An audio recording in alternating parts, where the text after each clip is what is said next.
now I'm going to have the honor to introduce our keynote speaker for this workshop.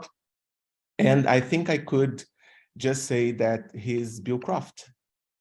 And that pretty much speaks for itself.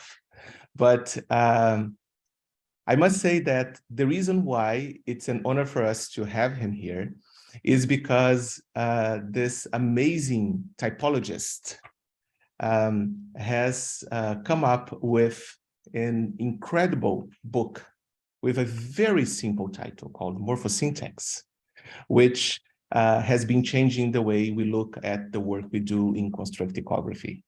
So I would like to welcome Bill Croft. Thank you. Well, thank you very much, CAW, and thank you, and Ben, for inviting me to the workshop and accommodating your schedule so that I could be here. And I'm very happy to be here because first, many of you are my friends, and we've been working together, or at least talking together about constructions and construction grammar and FrameNet for a long time. I hope everyone can hear me all right, and CAW will monitor the Zoom so that we can be sure of that. So I'll be talking about comparative concepts. So this is something that has been a big issue in typology for a while. It's actually been a big issue in typology since the beginning of modern syntactic typology, as I will show you in a moment. And it's become of greater interest and a bit of controversy. So I'm going to spend a lot of this talk explaining what they are, what the role is in typology, also talk about the controversy, and then move into my own particular take on comparative concepts. And from that, you'll see the relevance. What happened to the screen? Okay. And then how it's relevant to the kind of Constructicon research that all of you are interested in. So the first question is, what are comparative concepts? First, my apologies. I'm sharing my screen, so then you've got that little menu on the top, and I don't know how to get rid of it. Just scroll down your mouse. Yes, it will disappear in a while. Yeah, except I can't see my mouse. That's okay. Almost. Okay, it's as good as we can get. So why do we need comparative concepts? That's the first question. And that's basically because the morphosyntactic structures of languages are extremely diverse.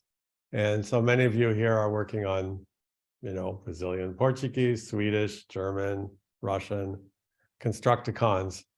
But that's only the tip of the iceberg when it comes to diversity in language structure.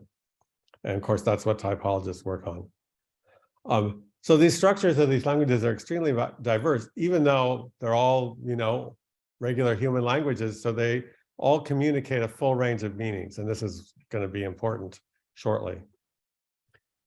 So that means you have to somehow work around that problem in comparing language structures. And then second, language-specific grammatical categories, the things you all work with as you work on just the language you're doing research on, are building Constructicons for. Those things are defined distributionally. So in syntax, that means you define grammatical categories in terms of their occurrence in the constructions of that language, which of course don't carry over to other languages. And then those constructions in that language, like, ordinary declarative, transitive clauses, are also defined by language-specific properties that distinguish them from other constructions in the same language. So it's all very language-specific. As a result, linguists, lots of linguists, but including typologists, repeatedly get hung up on definitional issues. Does a particular language have adjectives? Does a particular language have a passive construction? And so typologists are forced to address this question just from the very beginning of their activity, because it's all about language comparison. So we need a basis for cross-linguistic comparison. As you can see, I talked about this in a typology textbook that I wrote over 30 years ago. And So that's been around, this issue's been around for a long time. Comparative concepts provide this basis for cross-linguistic comparison. But as you can see, the comparative concepts are not new, although the name is. The name was coined by Martin Hasselmatt in the paper he wrote in 2010. And that's what everyone, myself included, refer to these things as, or the issue. So what kinds of comparative concepts are there? Well, the first type goes all the way back to Greenberg's seminal paper on syntactic criterion. And bear with me as I read these quotes. So Greenberg said, "It is here assumed, among other things, that all languages have subject-predicate constructions, differentiated word classes, and genitive constructions, to mention but a few. I fully realize that in identifying such phenomena in languages of differing structure, one is basically employing semantic criteria." So the kind of comparative concept that's been around since the beginning of syntactic typology is meaning, or more broadly, function. I'm going to somewhat adjust that definition later. Likewise, with Keenan and Comrie, another classic early paper on noun phrase accessibility and relative clause constructions, they write, "We are attempting to determine the universal properties of relative clauses by comparing their syntactic form in a large number of languages. To do this, it is necessary to have a largely syntax-free way of identifying relative clauses in an arbitrary language. Our solution to this problem is to use an essentially semantically based definition of relative clause." So seems to be basic consensus on that very early on. So these comparative concepts are semantic, or more broadly functional. So now I'll add this other extra layer, which I will play a big role here, and also in the morphosyntax book that CAW referred to. The meaning conveyed and how that meaning is packaged. I'll use the term information packaging from early work by Wally Chafe to describe that. So Hasselmatt 2010 argues that we also need comparative concepts that involve form as well as meaning, as long as the formal properties are defined in a cross-linguistically valid fashion. So Hasselmatt is giving us something new. Traditionally, typologists have just looked at function. I discussed how to define formal properties in a cross-linguistically valid fashion in that paper that I refer to there.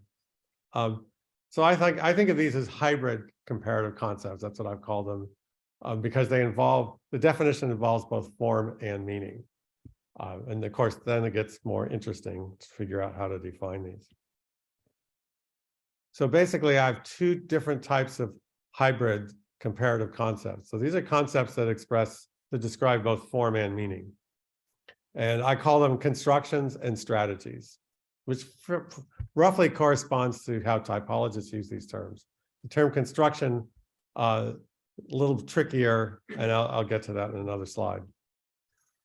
So construction is basically any formal structure in any language that expresses a particular function.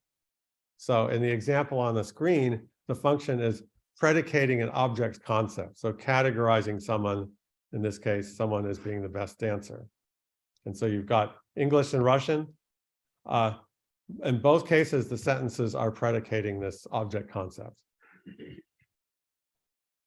A strategy is take a construction and then look at its morphosyntactic form and then describe certain properties of that form in a way that you can use across languages.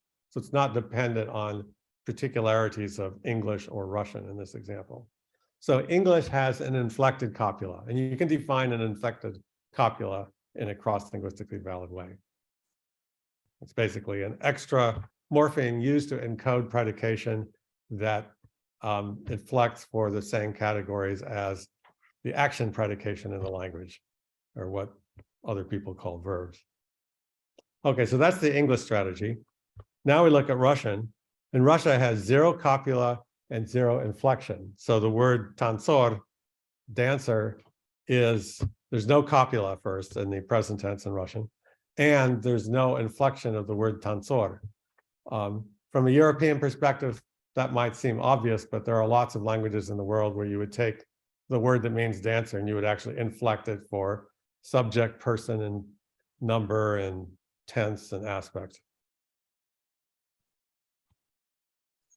Okay, so let's go to the terminology. So construction, when we talk about constructions as comparative concepts, we can talk about them in this totally general way. Any construction in any language that expresses any function. So that's kind of the construction grammar notion of a construction in the generic sense. Any pairing of form and function in any language. Lanneker calls these symbolic units in cognitive grammar. If it's modified, relative clause construction, then it's a pairing of any form encoding a specific function in any language, and that specific function is described by the modifier of construction, in this case, relative clause construction. So that means any construction in any language that encodes the use of an action concept to modify a referring expression. Then, following another convention that's been proposed in typology and has been followed by typologists to greater or lesser extent, we use capitalized terms to describe the construction in a particular language. Of course, you can always add the language name. So we can talk about an English relative clause construction. But that's kind of long, so people use just plain relative clause construction. And if you're reading a grammar of a language, you know if it's capitalized, you know you're talking about the construction in that particular language. In a cross-linguistic work, typological work, then you would probably say, the English relative clause construction, the Wallabury relative clause construction, the Hindi relative clause construction, or whatever. Okay, so now what is a strategy? A strategy is a subtype of a construction. So I'm going to be strict here. Of course, we all end up getting sloppy, but the principle is that a strategy is a subset of constructions. Or basically, a subtype of construction, it encodes that function, and it's characterized by certain morphosyntactic structures defined in a cross-linguistically valid way, like I did for inflected copula or no copula. So in that case, we'll talk about the inflected copula strategy for object predication. Now, it's true, of course, that the inflected copula strategy can be used for other kinds of predication. So that's where users can get sloppy, but you really, if you see that, like if you see it used for property predication. So in English, you'd say, Ivan is the best dancer, and you would say, Ivan is tall. And in both cases, you're using an inflected copula, but one case you're predicating object category, another case you're predicating a property concept. And it's the same strategy, but then, of course, the question you want to ask is, why is it the same strategy? Did it originate in one of these uses and spread to the other? And if so, which one did it start in and which one did it spread to? Well, these are the kind of questions that typologists ask when they're trying to understand how language works. Okay, so there's a corollary to this definition of strategy, which is that constructions are by definition universal because languages are general purpose communication systems. So all languages will have a construction that's used for object predication and for property predication. And of course, for predicating actions, what we think of as prototypical verbs. Now, the strategies they use in the actual forms may be identical for these three constructions, but for every language you can ask, how do you predicate object concepts? How do you predicate property concepts? How do you predicate action concepts? Strategies there, however, are not universal. Languages vary as to the strategies they employ. And lots of languages, arguably, most or all languages will have more than one strategy to express a function. That's another story I won't go into here. So as a result, strategies are the heart of syntax, in my view. Understanding what they are, why they're used for particular functions to express particular functions, what their history is, what their cross-linguistic distribution is, and so on. I mean, that's kind of what I do as a typologist, which is what I do as a syntactician. Okay, so this is a big table from the introductory chapter of morphosyntax, where I try to explain all of this. So if you can start from the very bottom, and I suppose there isn't a pointer, and nobody on Zoom would see me pointing anyway. But if you look at the very bottom, you see these sentences: she is a doctor, I am a teacher. And then you see on the left, it says, that's an utterance in a specific language. So it's a particular utterance or sentence in that language, which has a form and a meaning. Then we can ask about language-specific construction. So we can talk about the English predicate nominal construction. It's all capitalized because it's just English. And we can compare those to the French predicate nominal construction, the CAW predicate nominal construction, function and form. And I picked those three languages because those three languages all use the same strategy. So we can group those as languages that use the verbal copula or inflected copula strategy for object predication. And then we go up to the next level on this hierarchy, and then we can compare it to languages that use different strategies, like the zero copula strategy in Burmese or Russian that we also saw, or the verbal strategy where you actually inflect the object word, like say classical Nahuatl, you would say, I am a woman, as you just take the word for woman and inflect it for first person singular. And at the very top is construction. So that's all predicate nominal constructions using any strategy in all languages of the world. So you're just getting more and more inclusive in how you group together constructions, starting from one construction in one language and going to the top to all constructions expressing that function in all languages. Okay, so that's like the absolute basics of what a comparative construction is and how it works. And I know we have time for discussion afterwards, so, and plenty of time for discussion, as long as I don't use up too much of it myself. And so we can talk about these later, and I'm sure we'll talk about it all through the meeting. Okay, so now I said that there are issues here about comparative concepts. Some people don't like them. Some typologists don't like them. There's been a number of articles and discussions that have occurred in the journal Linguistic Typology over the years, including a fairly recent issue from last year of people who are challenged the notion of comparative concept as I presented it. And as I presented it is pretty much the same as Martin Hasselmat has presented it. So we're very close on this. I've discussed this a lot with him, so I think I can say that safely.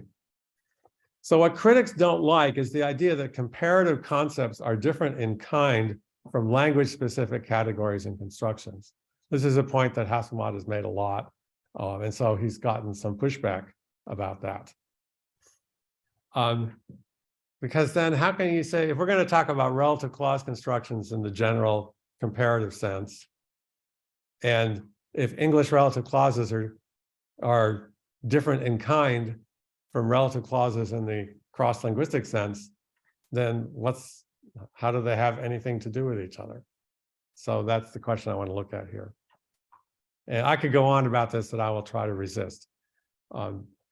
So the problem here is that language-specific categories, as I told you, they're described by distribution within language-specific constructions. So you find the occurrence of, say, you define an adjective in English by its occurrence in certain kinds of constructions in English, and that doesn't carry over to other languages. Because language-specific constructions are defined by language-specific formal properties. So relative clause constructions, English relative clause constructions are described by certain morphological and syntactic properties that they have, but they're English properties, English morphemes, English grammatical patterns. Now, sometimes when people propose an alternative, it's really a functional or semantic category in disguise. And Greenberg recognized this, again, back to the seminal paper on word order. He says, the adequacy of a cross-linguistic definition of noun would in any case be tested by reference to its results from the viewpoint of the semantic phenomena it was designed to explicate. If, for example, a formal, that is a distributional language-specific definition of noun resulted in equating a class containing such glosses as boy, nose, and house in one language with a class containing such items as eat, drink, and give in a second language, such a definition would forthwith be rejected, and that on semantic grounds. That's a useful point. In practice, what you observe is you read a reference grammar in another language, and they say this language has adjectives, and then it gives a series of formal properties. Well, the formal properties are like totally different from English. And then why do they call it adjective? Well, they call it adjective because they denote property concepts, just like English adjectives do. So that's the usual form of the argumentation that you find. But it appears that another reason that people don't want to have, don't believe that comparative concepts are radically different from language-specific categories is because of a set of underlying assumptions about the nature of language grammars and language universals. And now, as I said, I'll try not to spend too much time on this because this is like what I spend a lot of time, banging the drum about already. So there are other assumptions which I don't share, obviously, and nor does Hasselmat. And if you have these assumptions, then it doesn't make sense to have comparative concepts to be different from language-specific categories. But if you reject the assumptions, then it's perfectly fine. So the three assumptions, which I'll talk about in the next few slides, are the skeleton model of language universals, the building block model of grammatical structures or constructions, and the essentialist model of grammatical categories. Okay, so the skeleton model of language universals. So this is something as a typologist I have to deal with all the time. If you work on a single language, you probably don't worry about it too much. This is the idea that language universals and the comparative concepts that describe them are a proper subset of language-specific structures, i.e., universals are of the form, all languages have X. For example, all languages have nouns, whatever that means. So it's all that all languages have. So it's, in other words, that a universal is treated as something that all languages are alike with respect to that universal. But there are very few of such language universals out there, depending on how you count universals. The vast majority of language universals, like in typology and universals research, are constraints on variation of grammatical constructions. This is Greenbergian typology, implicational universals. Look at this basic stuff. So here is my formulation of the occurrence of copulas across languages. If a language predicates a property concept predicates a property concept word with a copula, then it also predicates an object concept word with a copula. Or I'm using the comparative concept of object concept word, property concept word, instead of noun or adjective. So it's an if-then statement, and that means languages can vary. You can have languages where both of these concepts require copulas, languages where neither require copula, languages where object concepts require copula, but property concepts don't. But it's a constraint. It excludes languages where object concepts do not have a copula and property concepts do in predication. So not everything goes, but there's variations. You can't say all languages use a copula for this. It depends on what else the language uses a copula for. Okay, so in other words, the kind of universals that typologists deal with all the time are constraints on variation. They aren't like a straitjacket that says every language is exactly like this. And I have to say, in working in typology, mentioned this in a paper I wrote in cognitive linguistics about the relationship between cognitive linguistics and typology, is that it seems that even with some typologists, the notion of universal this notion of universal hasn't really sunk in. Too many people still think of universals as all languages have the same, kind of the straitjacket view of universals. Okay, then there's the building block model of grammatical structures and constructions. This is where constructions are defined by the combination of the categories of their parts.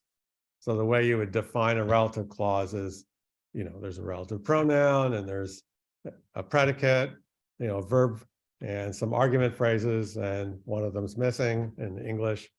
And that's what makes it a relative clause, is the parts and how they're put together. Another example is active transitive construction is defined by a verb combined with subject and object argument phrases. And this is as if subject and object are categories that exist independently of the construction. Yeah, and then you get people saying, is there a universal subject? I mean, that's going back to the skeleton model. Okay, but the categories of the supposed parts of constructions are defined distributionally. I mean, there's nothing wrong with distributional analysis. In fact, that's the way you do language-specific analysis. So my criticism, Hasselmatt's criticism of distribution is about trying to describe comparative concepts. It's not about describing language-specific concepts. So everything you've done about analyzing the language you work on is fine. And this is where I said I could go on for a long time, and I have in a book I wrote in 2001 on radical construction grammar and some follow-on articles. Constructions are basic and categories are derivative. So you don't have categories.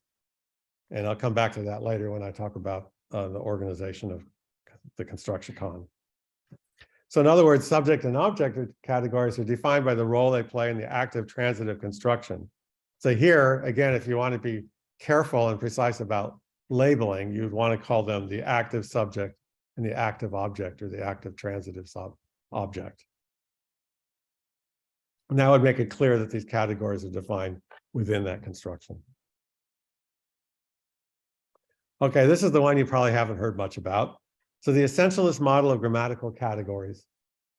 And Hasselmatt uses the term natural kinds. I didn't get the reference in there. There wasn't he has published this argument. And so this is the idea that grammatical categories are natural kinds with an essential definition and are timeless. So in other words, nouns exist out there in the ether or in your metaphysics, and some languages have them, maybe all languages have them, depending on your beliefs. But they're always, and you can always find them. And this is an argument you hear in generative grammar a lot, which is that, the nouns are always there, but the way they're manifested in the language, the properties they have in particular languages vary. So that's an essentialist view, the category. Category is always there, the way we think they look, but the way they're manifested in different languages is different. So for example, the passive construction has a definition of essential parts in terms of formal structures that applies to all languages. And in that case, you're going to find that you should be able to find those parts in all languages. And sometimes you have to dig deeper, like positing an underlying form where those parts exist, even if they aren't visible, so to speak, in the surface form. But there's another view of this, which is languages as historical, spatio-temporally bounded entities.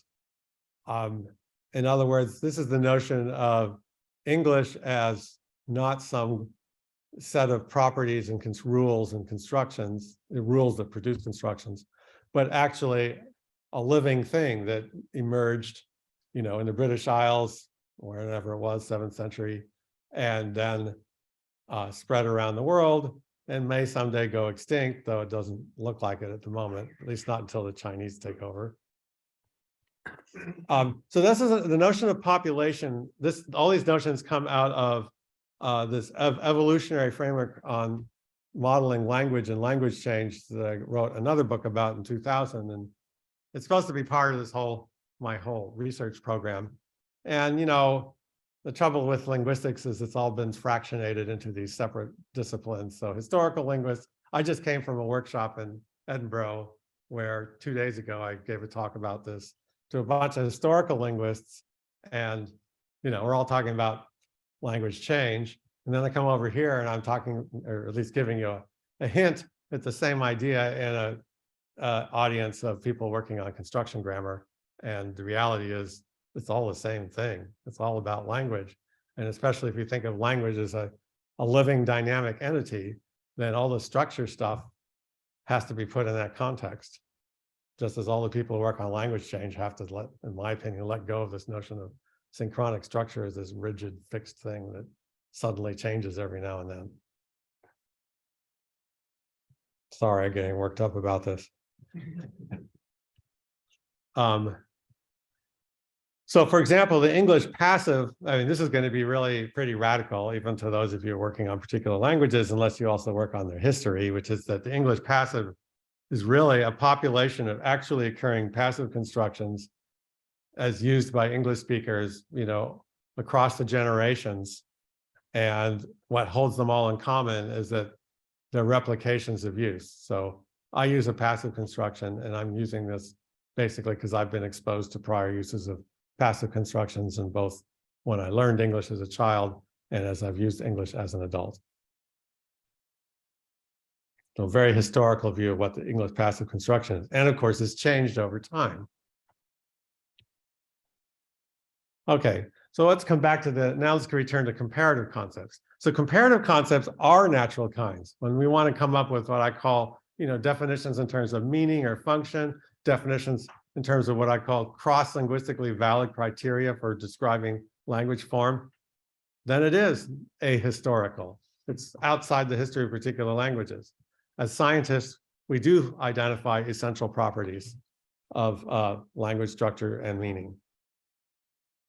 However, if one believes that language-specific categories are natural kinds or have essentialist definitions, and you believe that language-specific constructions are built out of these natural kind categories, and you believe that universals are a subset of these structures found in all languages, then yeah, comparative concepts are the same things as language-specific categories.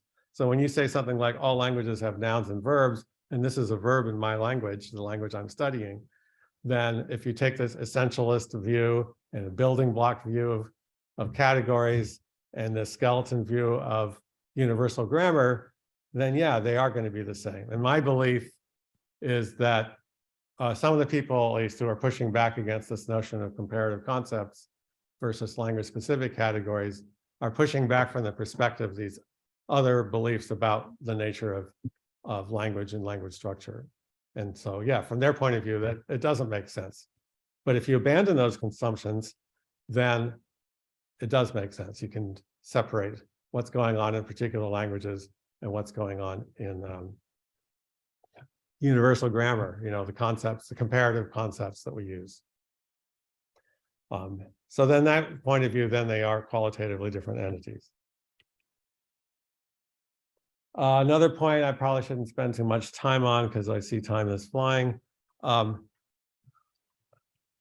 So I said that basically Martin Haussmann, I agree, and I think we do, though sometimes it's not always clear. And so this is one of these little fine-grained things, which is, this was from a discussion on the linguistic typology email list, where Martin wrote, some people seem to think that there's one correct set of optimal comparative concepts, and that comparative concepts should not be based on intuition or chosen arbitrarily, in Gilbert Lazar's words. But this is wrong. This is Martin saying this. There are myriad ways of comparing languages and thus myriad possible comparative concepts. Which kinds of concepts are the most productive, most likely to yield deeper insights is a matter for research. In fact, finding good comparative concepts is one of the most important ingredients of the creative process for successful comparative research. So I basically agree with them. I don't like some of the aspects of the emphasis. The parts I do like are the parts I put in red on the in this quotation. So this is another long quote from myself. It's a paper where I took issue with the particular comparative concepts that Martin was proposing for one domain of grammar, and arguing for a different set, which are the ones that I've been using for a long time.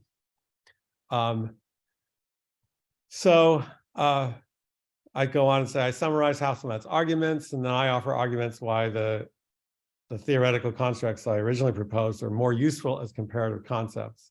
I'll focus on his primary criteria for the utility of comparative concepts, explicit and linguistically valid, and they help us to reveal interesting typological generalizations or universals.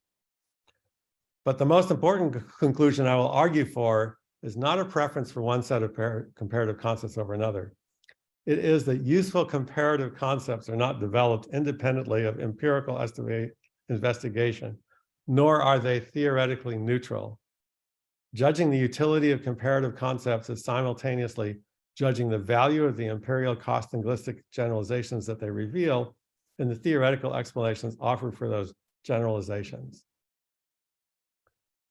So I hope you think that's reasonable. I mean, that it's interconnected. It's not just we abstractly come up, creatively invent some comparative concepts and then go look at a bunch of languages and see what that tells us about those comparative concepts.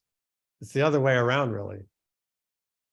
Now, in some sense, from a methodological point of view, you might think that's kind of weird. We're telling you to compare languages and find language universals before you've come up with the comparative concepts that allows you to compare those languages. But the reality is we do all the comparison, if we do it in a cross-linguistically valid way, all the time, intuitively. When we say we come up with comparative concepts, we've discovered things about the nature of language by comparing lots of languages. And on the basis of that, we know what are the useful comparative concepts. And then we write our linguistics articles as if we knew what those comparative concepts were from the beginning, which of course is false. Okay, so now let's look at comparative concepts and language-specific structures. So if one does take the view that I've advocated here, that comparative concepts are qualitatively different from language-specific categories and constructions, how do we link these two? How do language-specific categories support comparative concepts and the languages, the universals described with comparative concepts? And I've only talked about this a little bit in previous writings, so this is kind of new stuff here, or unpublished stuff. So the first thing to note is that comparative concepts and language-specific categories constructions do have an essential property in common. And I mean essential in this essentialist natural kind notion idea. They both involve function. We're all construction grammarians, so our view of the nature of morphosyntax is that it involves pairings of form and meaning. The form is highly variable across languages, but the meaning can be compared. And the function involves two dimensions. So that's the next thing I want to add. Of course, this is something I've been working with for my entire career, though I've kind of fleshed it out in full detail in this new book. That function involves semantic content and information packaging. So we're going to go back to my old favorite example of parts of speech, nouns, verbs, and adjectives. These have always posed very vexing problems for cross-linguistic analysis because definitions of parts of speech are language specific. The only reason that we call them both noun or adjective is this because we have this essentialist view of nouns and adjectives, which is fundamentally semantic, in my opinion. So claims that this language has no adjectives, usually what they mean is the property concepts in this language do not use the same, or constructions with property concepts do not use the same strategies as the European languages we're all familiar with. They don't have copulas, they inflect with verbal inflections directly, and other kinds of weird stuff that English or European language adjectives don't do. So the solution that I've proposed since way, way back, basically it goes back to my dissertation, is that parts of speech represent a combination of semantic content and information packaging. Any of you are familiar with my work will have seen this kind of table before, where really the way to figure out what's a noun, verb, and adjective is to compare both the semantic categories of objects, properties, and actions, and then the information packaging, or what I call the propositional acts, of reference, modification, and predication. So the things that we treat as, or the reference points for defining noun, adjective, and verb are the cells from the upper left to the lower right in this table. So object reference for nouns, property modification for adjectives, and action predication for verbs. However, language being what it is, or human beings being what they are, they can package these semantic concepts in any way they want. So there are actually constructions that people use that represent all combinations of propositional acts and semantic classes, and that's what's represented by the other cells in the table. So the split level analysis of function does help us account for typological variation in form, and allows us also to distinguish between part-of-speech constructions, which were the ones on the diagonal from upper left to lower right, from part-of-speech strategies, which are the actual forms that are used in particular languages and can be found in all 9 cells in that table. And then here's like the insight, or at least the thing that I worked out to its logical conclusion in my last book, is that all linguistic meaning, that is the meanings of all grammatical constructions, can be described as information packaging of semantic content. What Herb Clark in his theory of language use describes as formulation, and people who work on language generation also need to have some kind of way of capturing that. So to give you some more tables, so this is basically the same thing about subjects and objects. There's another very vexing topic cross-linguistically, or some people want to say all languages have subjects in some essentialist sense and others don't, which is that roughly there's some kind of salience or accessibility hierarchy for subject, object, and oblique, and that prototypically maps so that the most salient argument or participant is the agent, and then the next most salient would be a theme or patient, and then the least salient are going to be other kinds of participants in the event. Again, I used the diagonal from the upper left to the lower right, so those are your prototypical, so to speak, subjects, objects, and obliques. But of course, we can do all sorts of rearranging.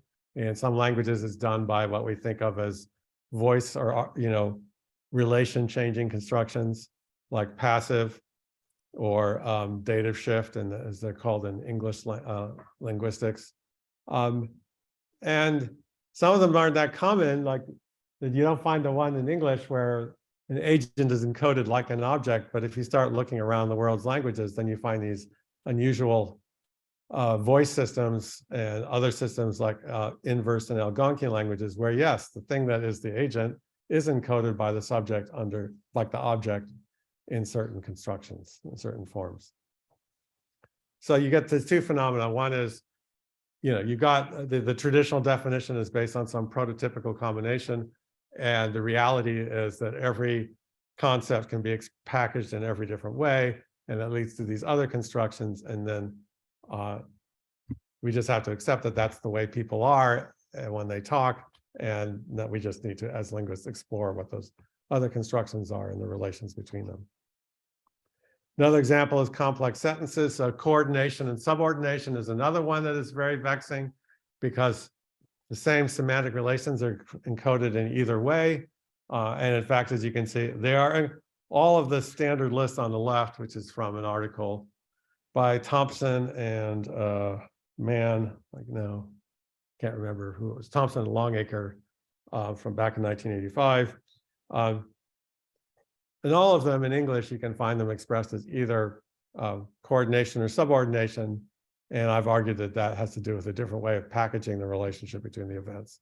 A kind of asymmetric way of packaging them in subordination, which usually corresponds to a figure ground in the Gestalt sense, or some more symmetric way where, following an old paper by Anna Wierzbicka, described as a complex figure. So once again, you get the same thing, which is that there's different ways to package the same information. And the fact that if you don't recognize that, then you're going to have a tough time trying to define it, because you're always conflating these 2 dimensions. So that's the book that CAW mentioned. It's very long. But if you look at the chapter headings, which start on this slide and continue on the next slide, you'll see that there's no chapters on word classes, because word classes are language specific. And this is a book about constructions of the world's languages. So comparative concepts. And after you get past the introductory chapters with the propositional act constructions, the versed basic table I presented, then we start seeing, well, first it's constructions all the way down, as Adele Goldberg said. So first, propositional act constructions, which are basically provide the skeletal structure of a sentence. Referring constructions, modification constructions, that's supposed to be chapters 4 and 5. Keep going. Argument structure constructions, chapters 6, 7, 8, and 9, goes a long way down. Information structure constructions, so I start introducing other kinds of constructions besides the typical predicate argument, chapters 10 and 11 and 12. Then complex predicate constructions, which are odd but ubiquitous. Then we move into complex sentences. So then we have these complex sentence constructions. And then lastly, there's a glossary of terms. So if you go out to Cambridge and purchase the hard copy of the book, you won't get the glossary. This was a compromise. I wanted the whole thing published, but it ended up being quite a bit longer than they expected. So the deal was they didn't force me to cut the content of the book, but they put the glossary online. However, they have put very handily, they put the glossary online for free for everybody. So you don't even have to buy the book to get the glossary. And if you buy the book, though, then you have to, download the glossary in order to get it. So this is a glossary of comparative concepts. It's 88 pages long. So you can see why they decided to leave it off, since the book was already 726 pages, I think. So you kind of need both. Especially for those of you who are in the workshop that are focusing on using these comparative concepts for aligning constructions across languages. Obviously, the gory detail is in the text. The glossary is just an alphabetical listing. But in creating the glossary, which I did for students, and this is supposed to be a textbook for an advanced syntax class in our department, that in the course of creating the glossary, as I was writing the book, it really forced me to make sure that everything hung together. Also to try to avoid duplicating terms, because when you're writing a book comparing all sorts of constructions, and lots of linguists are specialists in particular constructions, and then they use the same term. So you have to avoid, ambiguity in terms. And I almost succeeded. I still have object as in grammatical relation and object concepts. But for the most part, I try to clarify, distinguish them all, and then come up with coherent definitions. So if you read the glossary, you can jump back and forth because all the definitions are interconnected. So you can look up the definition of noun and you talk about predication of an object concept, and then you can go look up what predication means and what object concept means. And of course, just go down the rabbit hole and start into the maze. But so it was a very useful exercise for me, trying to make everything consistent and sorted out. But obviously the details are in the text. And there's cross references. If you buy the ebook version, it took some effort, but I got them to include live links in the ebook. So you can then link back and forth between the concept and the glossary, and then where it's introduced into the text and where the more extended definition is given. So at least they made the ebook into something more than just a PDF version of the hard copy. Okay, so now let's talk again about how you compare comparative concepts to language-specific constructions. So language-specific categories and constructions cover a region in conceptual space, also known as a polysemy network or a semantic map. So they can cover a wide range of functions. However, comparative concepts, at least a lot of the better ones, I think, tend to define points or small regions in this conceptual space. And then the latter are inferred empirically from the former. So typologists look at constructions in this intuitive way across languages. And from that, they kind of figure out what the best comparative concepts are by picking out the points in conceptual space that seem to be the prototypes or some kind of, have some kind of core that's shared among the language-specific constructions in many languages. So again, going to my favorite example about parts of speech constructions. So in English, we have a variety of constructions that define different cells in this grid. So the grid gives you all the functions, and there's 9 functions. That's already pretty crude. But even at that level of that coarse-grained level, you can see that English constructions cover more than one point in that conceptual space. So you can see some of those boxes include multiple points. These are structural coding constructions. These are the constructions that are associated with the non-prototypical combinations of semantic class and information packaging. Behavioral potential, what kind of overt coding of other conceptual categories tends to be associated with the prototypical ones. In English, they're all found with just the prototype functions. That's why English is like a good place to start, because it does seem to, or maybe I should say, a bad place to start, because it makes it look like, the nouns and verbs and adjectives can be clearly defined in terms of these inflectional behavior, and then the rest is all this, has these extra morphemes that distinguish them from the prototypical uses. Now, as I said, you look at English and you say, okay, we've got these big fat categories: object, property, concept, or object, property, action concepts. What would happen if we looked at more categories? Well, I managed to convince one of our students, Phil Rogers, to do this for his master's degree. And he and I worked together to develop a list of, I think it was 40, well, I can't read it, it's 49 concepts. So not just like, some prototypical action, property, and object, but 49 concepts. And obviously I know a lot of semantics, so I tried to make sure the 49 he picked was a fairly wide range of concepts in the object domain and the property domain and the action domain. And as you can see, there's some, and he did a multidimensional scaling analysis, which basically gives a spatial visualization of the subtle differences across languages. As you see, first, there is a big division between these 3 clusters, but the clusters themselves have internal structure. In particular, the adjective prototype is pretty dispersed. The noun prototype is quite concentrated, though it's on a diagonal. The verb prototype also has a bit of a vertical dimension, even though it's a little more diffuse.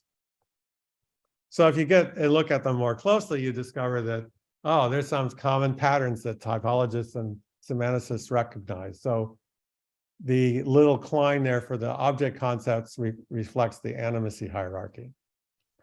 If you think of this as like a big horseshoe shaped, even though there's these big gaps, the property concepts are split. Some of you might be familiar with this classic work by Bob Dixon, and then Leon Stassen and his student Harry Vetzer revisited it, showing us this cline of property concepts, so sort of the adjective scale that people talk about there, where different concepts are more likely to have a special word class in them in some languages, and and in those languages, other concepts tend to get assimilated to how nouns are expressed or to how verbs are expressed. And then roughly it's messier, but the verbs, the action concepts seem to be divided in aspectual terms, in terms of transitory versus inherent, or stative versus dynamic events, and then more punctual versus durative events. And I use Givon's term time stability, which conflates those 2 semantic categories, but there's actually some motivation for conflating them. Okay, now I'll talk a little bit more about strategies. Let me see what I put. Oh, yes, this is very important stuff. We're getting near the end, not as near the end as I hope to be, but we're getting there. So there are different kinds of strategies, and this is where I said strategies are the heart of syntax. We really want to kind of dig down here. So encoding strategies are the easy ones to conceive of. There's just different morphosyntactic meanings for expressing a function. So I said the cross-linguistic definition of copula is an extra morpheme that is used to express the fact of predication. So that's pretty straightforward. And you can define a bunch of those. Then we have a thing called, this is the toughest one to define. I ended up changing it in the course of the book, but basically it's systems of strategies where you're looking at 2 or more different functions, and then you're comparing the strategies used in these two functions and then defining them. The classic ones are alignment strategies. So what does ergative alignment mean? In one typologist talking about it, they're comparing two functions, how you express unary valency events, with one participant, and events with two participants. And then you define the alignment, the strategy, in terms of which of the two participants in the two participant events is expressed in the same way as the one participant in one participant events. So in an ergative, it's the patient argument that's encoded in the same way as the one participant in a monovalent event. So you can only define that, you've defined the strategy of one construction relative to the other. And that seems to be relevant. I mean, I said I put it in there because typologists have found lots of these patterns, and you'll read about some of them in the book. And finally, we've got recruitment strategies, where you use the form of another construction that isn't used for, you use the form used for another function, a related function, and then you express it for the function that you're interested in. So, for instance, if you look at Leon Stassen's typology of predication of possession, he talks about the locational possessive strategy for presentational possessive. So that's like saying, for saying, I have a book, is to say, at me is a book. So what you're doing there is you're taking a construction that was used for expressing location, spatial location, and you're recruiting it to express a possession relation, a particular packaging of possession.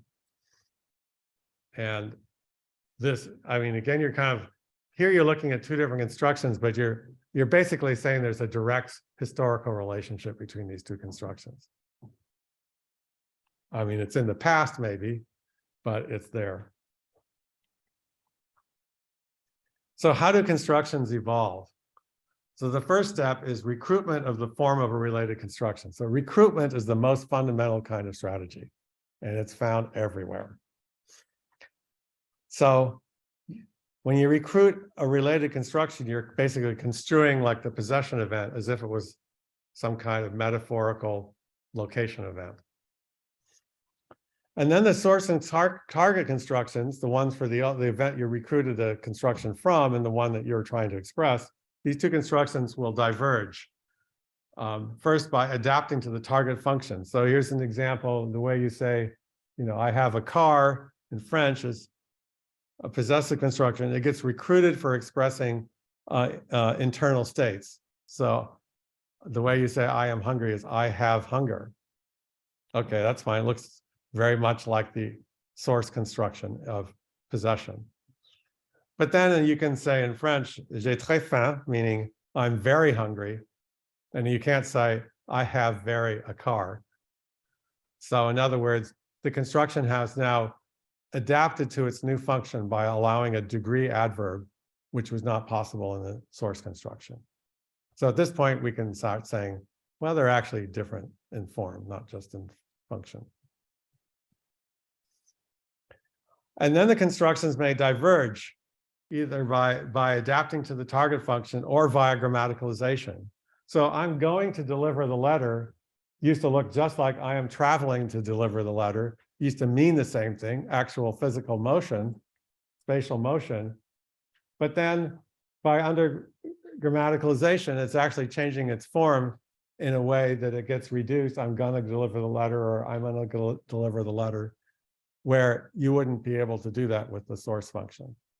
So again, if it weren't for English orthography, you'd see that this construction now differs in form as well as function from its source. Or the resource can be replaced. So in English, we now say, did he leave? And he didn't leave.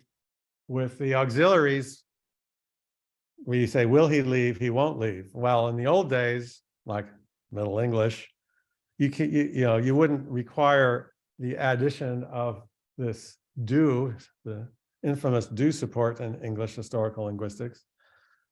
You used to be able to say leave he and left he not. So what's happened there is that the auxiliaries constructions in English preserve the older syntax that's used for verbs in general.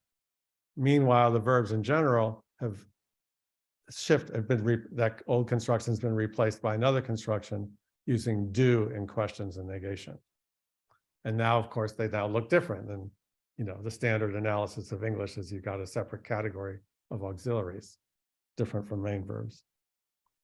And by that point, it's considered, by the time all these changes happen, then it's considered to be a distinct encoding category.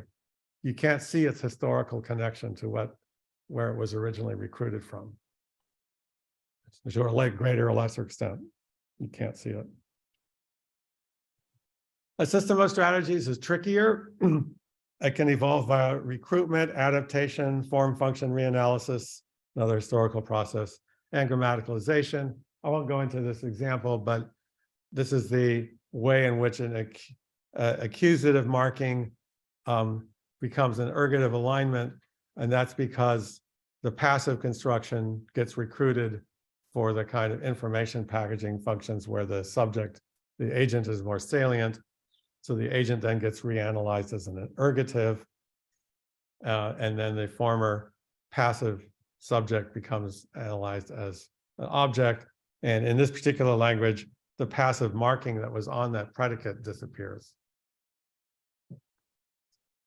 So a very complicated process, essentially about, it's the system of strategies is about how are the structure of these two constructions related to each other. Okay, now we're getting to the important points, which is my wrap up. Gosh, just a couple of minutes late here. But the evolution of constructions is a gradual process that leads to a continuum of strategies for a particular construction. You can't draw sharp lines. So I'll skip over this. This is about how messy the syntactic space of voice is. And the reason that the syntactic space looks so messy, that is the space of strategies that are used, different combinations of strategies across languages, is because there are gradual historical processes of change of voice. And they're gradual, so then you get languages that are at all points on these paths of change. This is from a radical construction grammar. So now we're getting to the final concluding comments. So how do you organize the Constructicon, given everything I've told you in this talk so far? Well, I would say the primary organization is by function, construction and constructional paradigms, or more generally, conceptual spaces. And I would say I've found that the best way to think about the organization is primarily through the information packaging, not entirely, but primarily through the information packaging. So the morphosyntax book I wrote is essentially a survey of the constructions of the world's languages. How is it organized? It's primarily organized through the information packaging functions. Not entirely. Complex predicates, you're talking about, the form. They're predicates, but they're complex. But that's sort of the basic organization.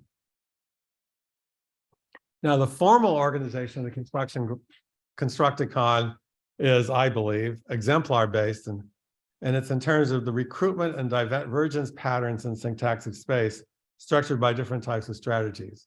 So what that means is when you saw those semantic maps of constructions for propositional acts that I showed you, that when you see them spread across multiple functions, you're thinking of, well, one of them must have been recruited from the other. And then other cases where you see that they diverge. Very messy, in other words. So to conclude, comparative concepts allow us to compare different languages, which are themselves historical entities. Construction comparative concepts allow us to align constructions that share the same function, i.e. semantics and information packaging. Strategy comparative concepts allow us to align constructions that share cross-linguistically defined formal traits.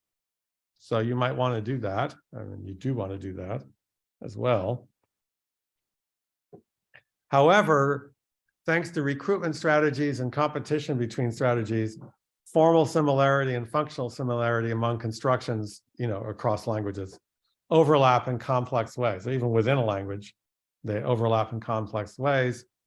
Thanks to the gradualness of language change and the population nature of language, sharp dividing lines between formal structures or between functions, I haven't gotten into that, are difficult, if not impossible to draw.